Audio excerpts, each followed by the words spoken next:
One of the biggest issues of movies like this is they never make the name of the character that's on the title of the movie the main character. Is Transformers about Optimus Prime and the Autobots?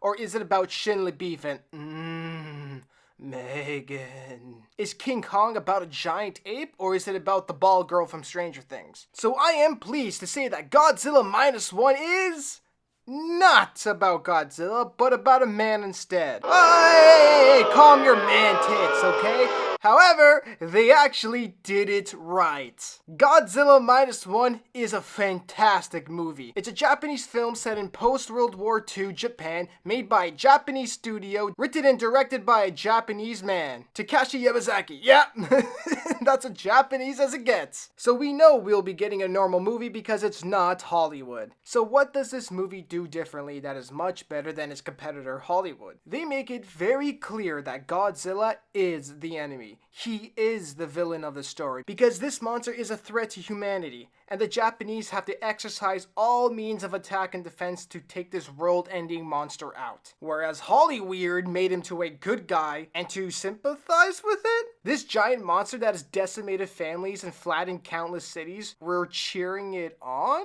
Let them fight.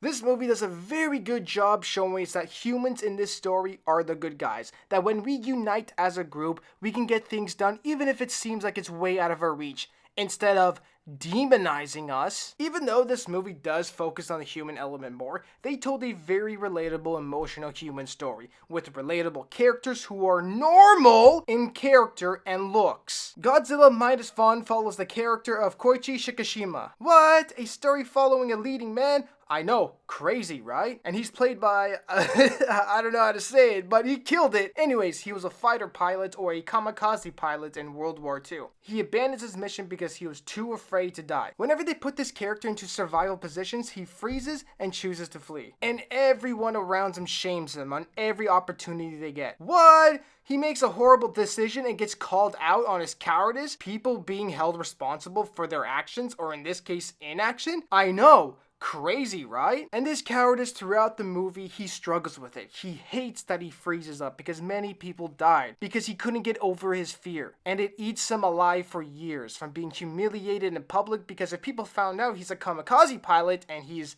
alive, they know he chickened out. It also held him from opening up to this beautiful girl that he could have had a lot of happiness with and to have a relationship with his adopted daughter. By the way, this girl deserves an Oscar if this movie was eligible for an Oscar nomination.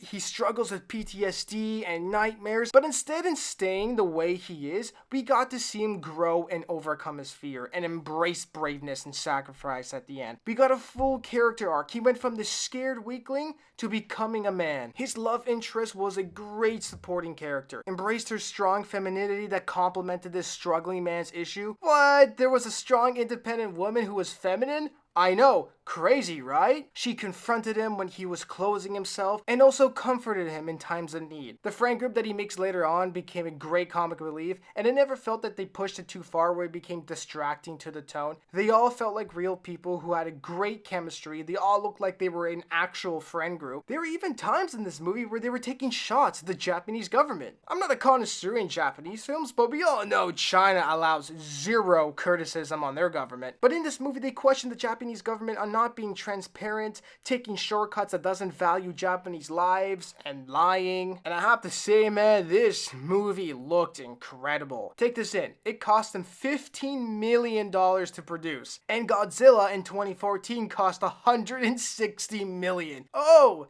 So it is possible to make a movie look this good with a smaller budget. Some of the shots they used were extremely creative and gave it a horror element to it. The use of light with warm and cold colors brought nice depth to shots. The sets looked practical, nothing looked like it was staged. There wasn't an overuse of green screen that makes you want to vomit. The CGI, especially for a Japanese film, was top notch. In the trailer, it kind of looked like a video game, but in the theater, it looked so much better. The score is memorable, great use of sound design. Every time Godzilla took a step, the theater shook. Which leads me to Godzilla himself. He looked cool. and scary.